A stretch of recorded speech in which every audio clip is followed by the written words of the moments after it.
is Betty from Betty's Harvest Right Freeze Dryers group on Facebook.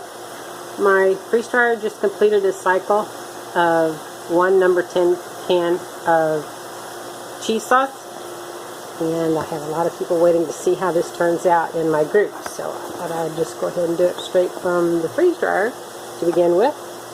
Okay, here is the inside. I have cheese sauce that I put into Wilton brownie molds, and I have some that I put into the Celebrate It square and round cookie molds. Look at that. Looks great. They ran for 38 hours, would have completed at that time, but I added a few hours because I did not want to get up when they went off. So let's see how this works out. I'll be right back. Some trays of cheddar cheese sauce. Then I purchased a number 10 can from Sam's Club. Here's the can of sauce. The cycle took 38 hours and would have completed then, but I added a few hours so that I could continue to sleep. What we call pucks, when we pre-freeze our food in silicone molds and they retain the shape, we call these pucks.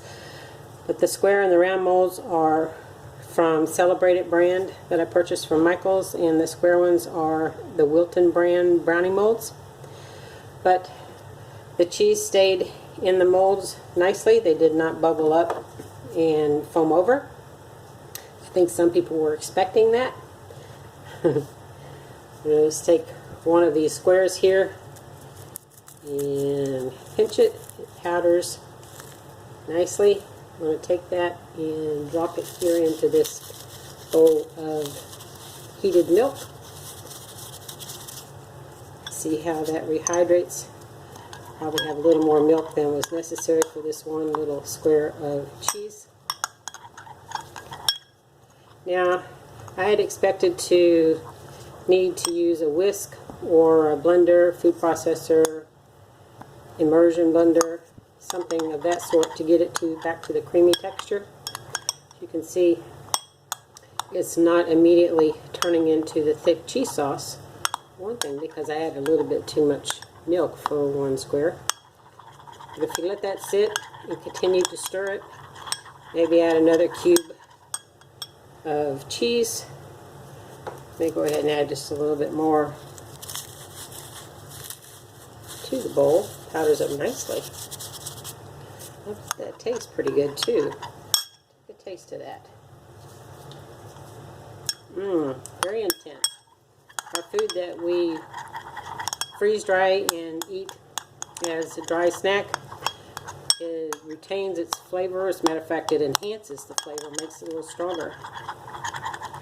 I'll continue to stir that off camera. It's a little too noisy for the camera. But as you can see, the cheese pucks dried very well. You see the underneath them. If you were doing this at home, you always want to break open the largest pieces on each tray to confirm that they are totally dry, and feel it with your bare hands to know for sure that it's not cold or damp to the touch. I had already added a good 5 hours to this cycle, so I'm certain that it's totally dry, but I'll go ahead and test it anyway. Nice and dry. If you'd like to learn, let me go ahead and tell you that I did use a 8-hour freeze cycle because I had pre-frozen these silicone trays of cheese for more than 24 hours in my upright freezer that I keep below zero. But I used an 8-hour freeze and a 9-hour dry cycle, and it was to complete at 38 hours. But if you'd like to learn more about freeze drying at home, come check out my Facebook group called Betty's Harvest Right Freeze Dryers group, and we would love to have you there. Share our experiences. You can share yours with us. Let me go ahead and put this back under camera. Now I'm just using a spoon here, and it's not necessarily as smooth as what I would want it, or you may want it. If you were, say, taking Dorito chip like this and going to dip it and eat it, even though that's a little lumpy, it's still very good. But you could take a regular hand whisk or something, and maybe even a fork, and get that down further. Because once all the cheese is softened, it's going to be very easy to blend up very smoothly. Thank you again for watching.